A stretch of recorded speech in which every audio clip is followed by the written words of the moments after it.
అంతేకాదు చంద్రబాబు నాయుడు గారు అంటారు, టైర్ కింద పడితే కుక్క పిల్లలు లాగేశారు అంటున్నారు.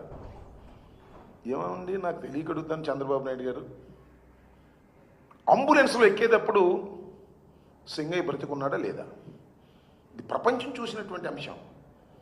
సరే దానికి కథ ఉందనుకోండి, ఏమని అంబులెన్స్ వచ్చేదాకా ఆటోలో తీసుకెళ్ళకోకుండా ఉండేందుకు 40 నిమిషాలు ఆపారు పోలీసులు. ఈ తర్వాత మాకు తెలిసినటువంటి సంఘటన. అంబులెన్స్లో ఎక్కేటప్పుడు సింగయ్య మాట్లాడుతున్నాడు, ఫోన్ నెంబర్ ఇచ్చాడు, భార్య బిడ్డల పేరు చెప్పాడు, వాళ్ళు ఫోన్ చేసే అవకాశం ఇచ్చాడు, అంబులెన్స్లోకి ఎక్కాడు, అంబులెన్స్ నుంచి దిగేటప్పుడు చనిపోయాడే. ఏంటిది? చంద్రబాబు నాయుడు గారు ఏమంటారు? జగన్మోహన్ రెడ్డి గారు కావాలని తొక్కించి చంపాడని చెబుతారు. బుద్ధి ఉందా బుద్ధి లేదా అని అడుగుతా ఉన్నా. ఏమండి నారా చంద్రబాబు నాయుడు గారు, అసలు నీకు బుద్ధి ఉందా లేదా? అన్నం తింటున్నావా గడ్డి తింటున్నావా? ఏమిటి ఆరోపణలని అడుగుతా ఉన్నా. ఇంత దుర్మార్గంగా పోలీసు వ్యవస్థను నీ చేతిలో పెట్టుకొని సిగ్గు ఎగ్గు లేకోకుండా జగన్మోహన్ రెడ్డి గారి మీద ఆరోపణలు చేసి ఒక అజ్ఞాతమైనటువంటి పోలీసు అధికారుల టీం పెట్టుకొని వాళ్ళ రహస్యంగా నువ్వు కేసులు పెట్టి బెదిరించాలని ప్రయత్నం చేస్తావా? బెదురుతావా మేమని అడుగుతా ఉన్నా.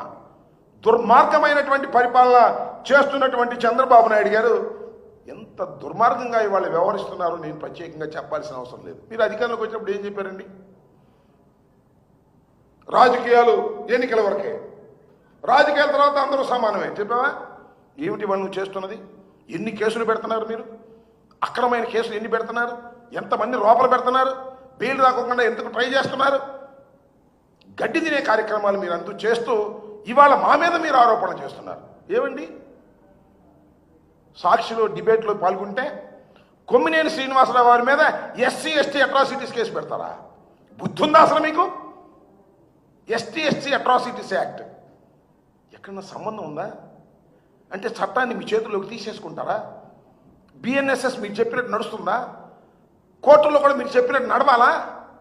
ఇంత దారుణంగా వ్యవహరిస్తూ ఇవాళ మీరు ఏదేదో మాట్లాడేటటువంటి కార్యక్రమం ఇవాళ మీరు చేస్తున్నారు. చంద్రబాబు నాయుడు గారు రెడ్ బుక్ రాజ్యాంగాన్ని చేస్తున్నారు. ఎక్కడ పడితే అక్కడ దారుణం, అన్యాయం, అక్రమం ఇష్టం వచ్చినట్టుగా కొడుతున్నారు. కేసులు మా మీద పెడుతున్నారు. అన్యాయంగా తీసుకెళ్లి జైల్లో పెట్టి బెదిరించేటటువంటి కార్యక్రమం చేస్తున్నారు.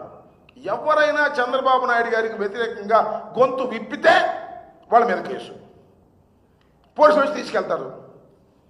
అక్రమంగా అన్యాయంగా సెక్షన్లు పెడతారు, బెయిల్ రాని సెక్షన్లు పెడతారు, లోపలేస్తారు.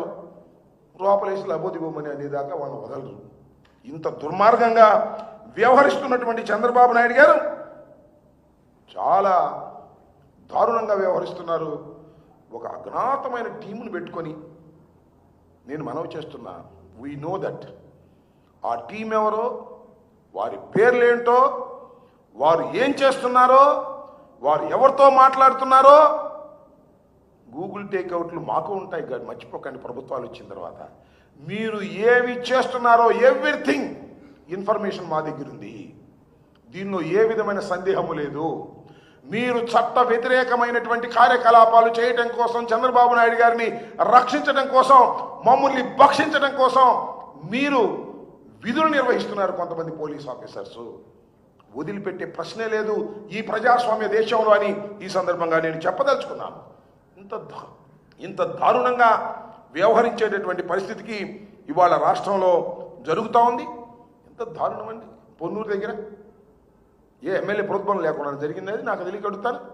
ఇంతవరకు పట్టుకున్నారా పోలీసులు? మీరు చాలా స్పష్టంగా అక్కడ ఆ దాడి జరిగినటువంటి తీరు కానీ, వాళ్ళు కొట్టినటువంటి తీరు కానీ చాలా స్పష్టంగా సోషల్ మీడియాలో వైరల్ అవుతూ ఉంది. సోషల్ మీడియాలో అది వైరల్ కాకపోతే 307 పెట్టేవాళ్ళు కాదు. సోషల్ మీడియాలో వైరల్ అయ్యేసరికి తప్పనిసరి 307 పెట్టారు. ఇవాళ దోషులు పట్టుకున్నారండి. దోషులు ఎక్కడున్నారో మీకు తెలియదండి. కొట్టిన తర్వాత పోలీసులు వాడిని బయటికి పంపలేదండి ఎమ్మెల్యే గారి ప్రోద్బలంతో. ఇంత దారుణంగా మీరు వ్యవహరిస్తున్నారు. ఈ ప్రజాస్వామ్య దేశంలో వైఎస్ఆర్ కాంగ్రెస్ పార్టీకి చెందినటువంటి నాయకుల మీద దాడులు చేస్తున్నారు, కేసులు పెడుతున్నారు, భయభ్రాంతులు చేస్తున్నారు. కాలం ఎప్పుడు ఒకలా ఉండదనే విషయాన్ని మీరు విస్మరిస్తున్నారు, మర్చిపోతున్నారు. గుర్తుపెట్టుకోండి, చంద్రబాబు నాయుడు గారు, లోకేష్ గారు అనేది కూడా ఈ సందర్భంగా నేను చెప్పదలుచుకున్నాను. ఇది పోతే మళ్ళీ ఇంకో క్యాబినెట్ ఇవాళ